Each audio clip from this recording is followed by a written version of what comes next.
Pure honey అని తెలిసేది అంటే మనకు తిన్నప్పుడు కొంచెం గొంతులో కొంచెం హార్డ్గా అనిపించడము, ఆ టేస్ట్ అనేది మనకు తెలిసిపోతుంది. మనకి ఏదైనా హెల్త్ ప్రాబ్లం ఉన్నప్పుడు తిన్నప్పుడు కొంచెము 2-3 డేస్లో మనకి వెంటనే రికవర్ కూడా అవుతాము, ఎనర్జెటిక్గా అనిపిస్తుంది. అంటే మనం బయట చూసే వాటిలో అంటే కొంచెం ఎక్కువ మంది ఒకటే దగ్గర పెట్టేసి వాటికి ఫీడింగ్ ఇచ్చి తీయడం ఒక పద్ధతి ఉంటుంది. ఇలా ఒక దగ్గర నుంచి ఒక దగ్గర సంచారం చేస్తూ మైగ్రేట్ చేస్తూ తీసే హనీ ఉంటుంది. అలానే అడవి దగ్గర బాక్సులు పెట్టి లేకపోతే అడవిలో తీసే హనీ వేరే ఉంటుంది. సో అట్లా పూతను బట్టి వాటికి అది వస్తుంది. అండ్ ప్యూరిటీ అనేది ఎన్ఎంఆర్ టెస్ట్ కూడా మనం ఒక మెటల్ పంపించి దాంట్లో అండ్ ఒక కెమికల్ పంపించి దాన్ని చూసినప్పుడు మనకి కరెక్ట్ రిజల్ట్ రాదు.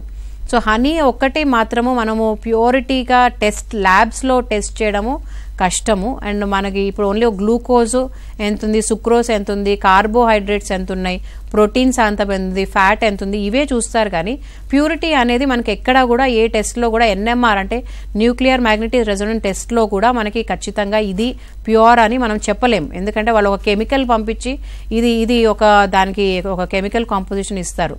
కాకపోతే మనం తీసుకున్నప్పుడు దాంట్లో కొంచెం థిక్నెస్, మనం తిన్నప్పుడు వాటి టేస్ట్ అనేది తెలిసిపోతుంటుంది. అండ్ ఇవి చీమలు తింటాయా తినవా, లేకపోతే కుక్కలు తింటాయి తినవు, లేకపోతే బ్లోట్ అవుతాయి, ఇవన్నీ కూడా అన్సైంటిఫిక్గా ఉన్నాయి. బట్ అవి కూడా ఈ అడల్టరేట్ చేసేవి కూడా అవే ప్రాపర్టీస్ కూడా చూపిస్తున్నాయి. సో మనం ఇంప్యూర్ హనీ ప్యూర్ హనీ అనేది చూడడం కూడా చాలా కష్టం అవుతుంది. But I only suggest that మనం డైరెక్ట్గా ఒక ఇంట్లో ఒక బాక్స్ పెట్టుకొని ఆర్ బీ కీపింగ్ ఎవరైతే చేస్తున్నారో వాళ్ళ దగ్గర డైరెక్ట్గా వెళ్ళి తీసుకోవడము, కొంచెం ఎథికల్గా చేసే వాళ్ళ నమ్మకం మీద తీసుకోవడం ఒకటే మనకి సొల్యూషన్.